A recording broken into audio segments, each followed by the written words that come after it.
तो आरक्षण कोई एक वर्ग का नहीं होता।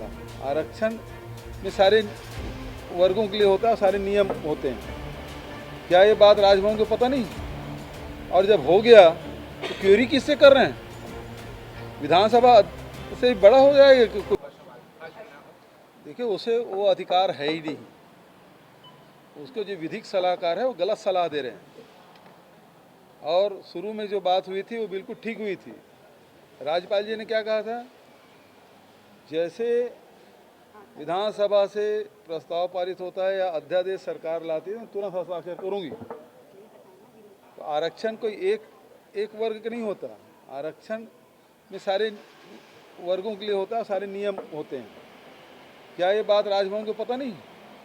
और जब हो गया तो क्यूरी किससे कर रहे हैं? विधानसभा से बड़ा हो जाएगा कोई विभाग? तो विभागों से जानकारी ले रहे हैं। विधानसभा से कोई पारित होने के बाद विभागों से जानकारी नहीं ली जाती। और कुल मिला के यह है कि भारतीय जनता पार्टी के हाथों राजभवन के द्वारा सब खेल हो रहा है, और ये ठीक नहीं है। पहले कुछ स्टैंड था, अब वो धीरे धीरे स्टैंड बदलते जा रहा है।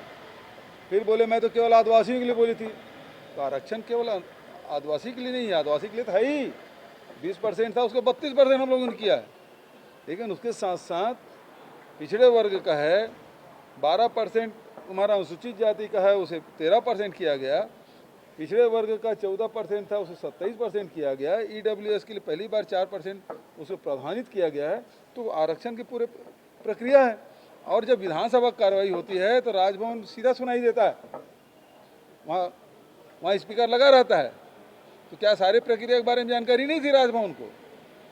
तो केवल ये भारतीय जनता पार्टी के हाथों में कठपुतली बने हुए हैं राजभवन के अधिकारी, और उस प्रकार से उनके निर्देशों पे काम कर रहे हैं जो इस प्रदेश के हित में नहीं है। सर, राज्यपाल जो है परसों प्रधानमंत्री है। अच्छी बात है, जाना चाहिए। संवैधानिक प्रमुख है, उसे मिलना ही चाहिए। लेकिन इस मुलाकात को कैसे देखते हैं? क्योंकि बार-बार क्योंकि ये राष्ट्रपति से तो मुलाकात होती है, प्रधानमंत्री से मार्गदर्शन लेना कहाँ? अब मेरी बात नहीं हुई, किस विषय पे बात हो रही है? मुलाकात हुई, इसी में ही होना है। अच्छी बात है। जब सुप्रीम कोर्ट के जो गाइडलाइन है 50%, तो वो तो अब वो अनरिलेवेंट हो गया, अप्रासंगिक हो गया कि नहीं हो गया? जब उसको आपने EWS को 10% जैसे दिया तो 50% से एक्सीड हो गया, तो वो प्रासंगिक कहाँ रहा? 60% खुद कर लिया। भारत सरकार ने खुद 27% पिछड़े वर्गों को दिया है। तो राज्य सरकार यदि पिछड़े वर्ग 27% दे रहा है तो गलत क्या है? और भारत के संविधान में जो व्यवस्था है कि अनुसूचित जाति जनजाति की जितने जनसंख्या उसके प्रतिशत के अनुसार आरक्षण होगा, तो वही तो हम किए हैं। और भारत सरकार ने कहा कि EWS के लिए 10% तक। हमारे यहाँ जनसंख्या हमने हेड काउंट कराया, उसमें 3.5% आया, हमने 4% दिया है। तो हमारे तरफ से कोई गलती हुई नहीं है। जब वो सुप्रीम कोर्ट के जो गाइडलाइन है, इंदिरा साहनी जो फैसले हैं, उसमें उसे वैसे ऊपर हो गया, नंबर 1। नंबर 2, इंदिरा साहनी जो जजमेंट है उसमें लिखा गया है राज्य सरकारें यदि विशेष परिस्थिति हो तो आरक्षण बढ़ाया जा सकता है। तो हमने यहाँ की जो स्थिति क्या है, 40% लोग गरीबी रेखा के नीचे रहते हैं, 44% जंगल है, वहाँ वैसे लोगों को जो सुविधाएं मिलना चाहिए वो नहीं मिल पा रहा है। नक्सल प्रभावित क्षेत्र रहा है, 3000 स्कूलें बंद कर दिए। तो लगातार जो आम जनता को जो सुविधा मिलना चाहिए उसमें लगातार कटौतियाँ होती रही है विभिन्न कारणों से। तो अब राज्य सरकार यदि चाहती है इन कारणों से कि उनके जीवन स्तर ऊपर उठाया जाए और आरक्षण का लाभ मिले, तो उसमें गलत कहाँ है? और विधानसभा में भारतीय जनता पार्टी से समर्थन किया, अब कैसे बाहर विरोध करेंगे? तो इसके दो मुंह हुए। विधानसभा में कुछ कहते हैं, बाहर कुछ कहते हैं, करवाते कुछ और हैं। ठीक है,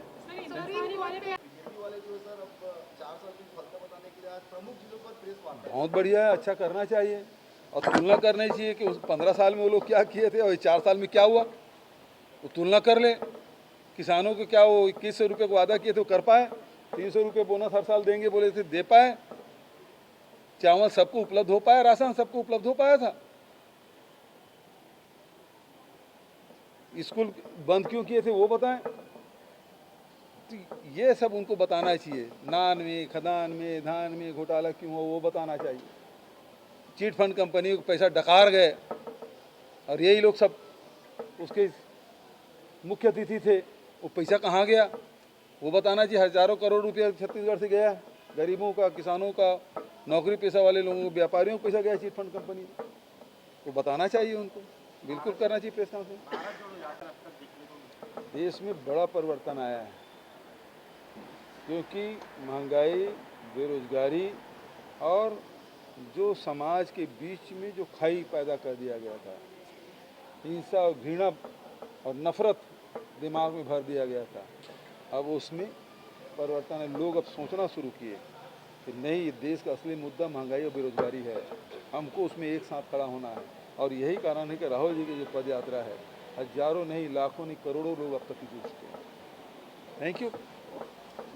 हमसे जुड़े रहने के लिए हमारे YouTube चैनल को सब्सक्राइब करें और नई वीडियो की नोटिफिकेशन के लिए बेल आइकॉन को दबाएं। अगर आप ये वीडियो Facebook पर देख रहे हैं तो लाइक जरूर करें और ज्यादा से ज्यादा शेयर करें। धन्यवाद।